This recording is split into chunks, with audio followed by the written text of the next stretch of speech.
But since the most recent movement to defund education began in 2016 on the national stage in an effort to stifle the liberal agenda, localities have been on the losing end.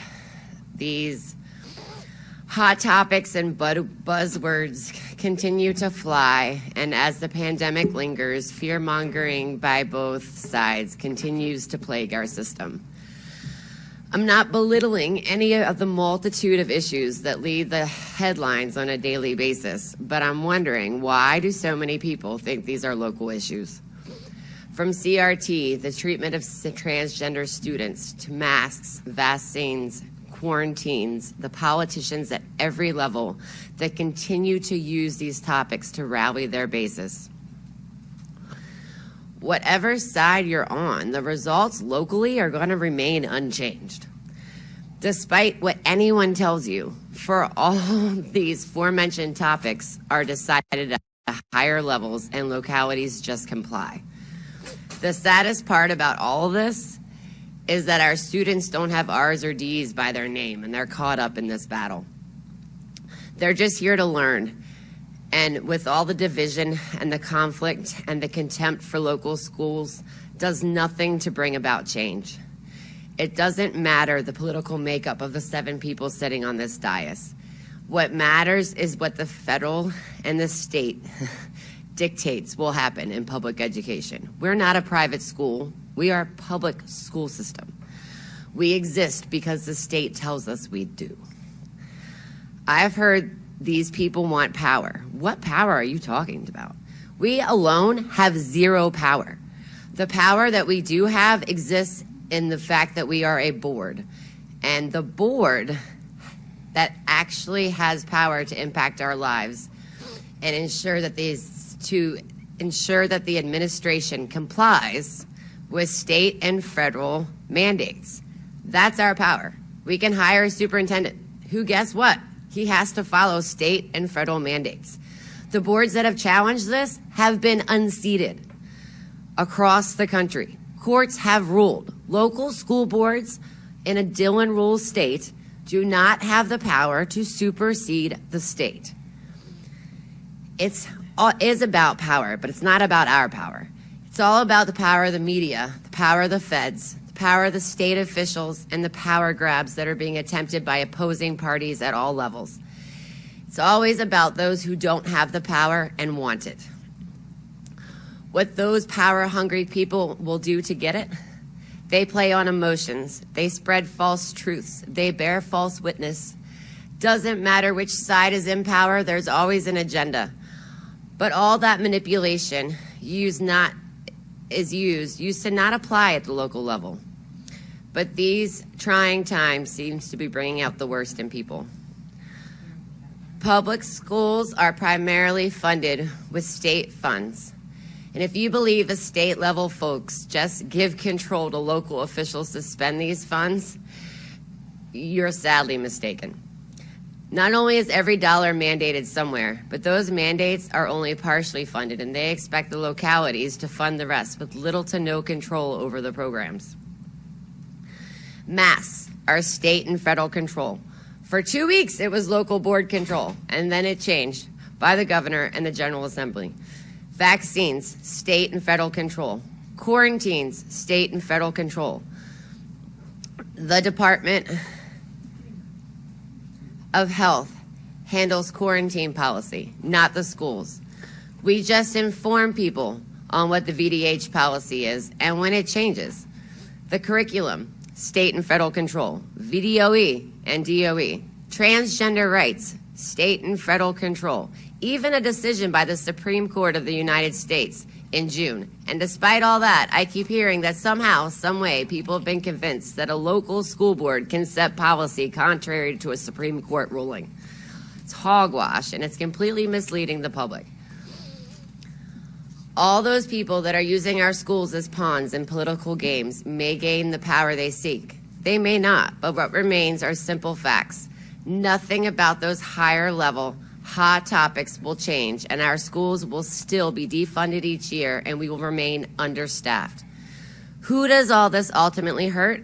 Our students, our staff, Who are your friends, your neighbors, your family? Even all this caused people to attack our sheriff's motives tonight in a memorandum of understanding that we've been doing for a decade. When will it end? When will the local focus return to what we as a board can actually affect? Education and the support of our staff and what they need to provide in education.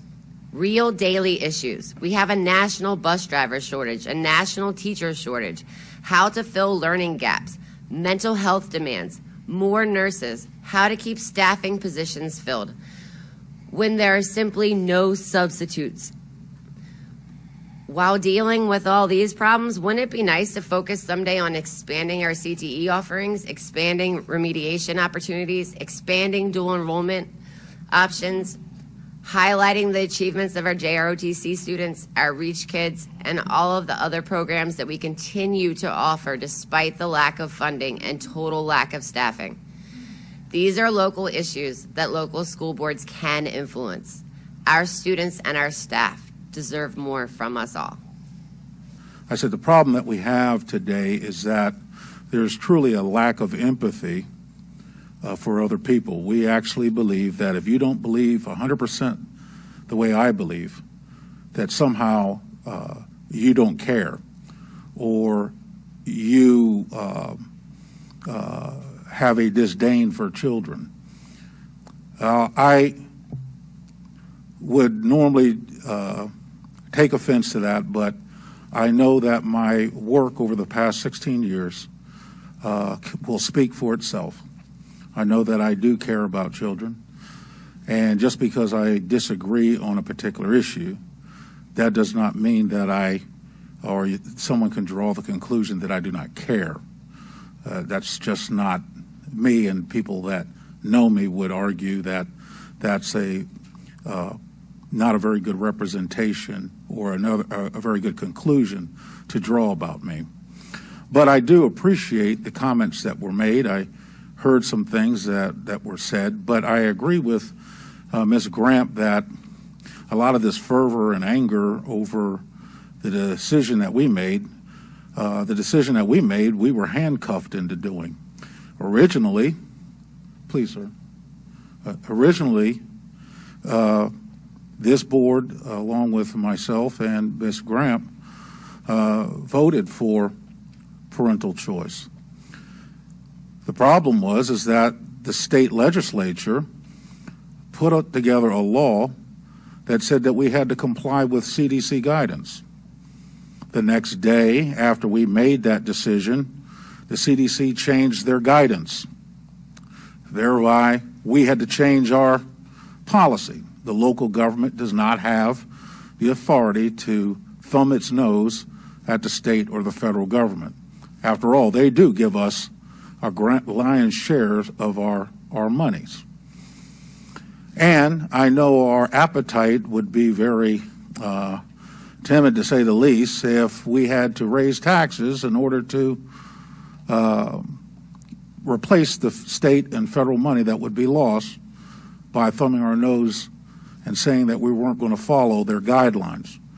It's amazing to me how folks have selective amnesia when you remind them that the reason why this is occurring, why we have to pay taxes or higher taxes in a particular situation, because we did not follow mandates and the federal or state government decided to withhold monies from us. So I understand where Ms. Grampp is coming from. We were put in a position where we had no other choice but to do that. Also, I shared with a lady that spoke with me, and I said, you know, as board members, we do not have the authority to willfully disobey any law that comes from the state or the federal government.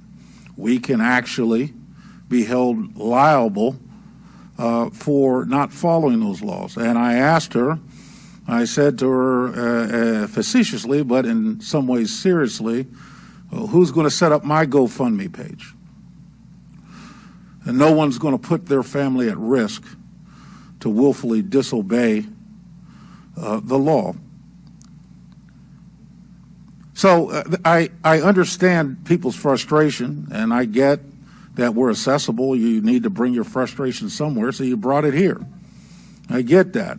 But I'd actually like to see you develop an effort where you could take it to the source of the problem, which is the General Assembly. They're the ones that made the law. Our responsibility is to follow the law. Now, I get that some folks, have other motives about why we're doing what we're doing. I understand that dealing with the issue of masking are important issues, but there are other important issues that our schools face. One of them, for example, several weeks back, or several meetings back, we had to deal with a water tower being rebuilt to support Post Oak Middle School and also Spotsylvania High School. Water pressure was too low for the water tower that was currently there, and so we needed to replace it. And also there were issues of minerals, hard minerals, in the water. And so that needed to be dealt with. That was a really important issue, and towards later in the evening, we had to deal with that matter. And the sad thing about it was only 5 members were here to deal with that very important issue, because we spent an inordinate amount of time talking about masks.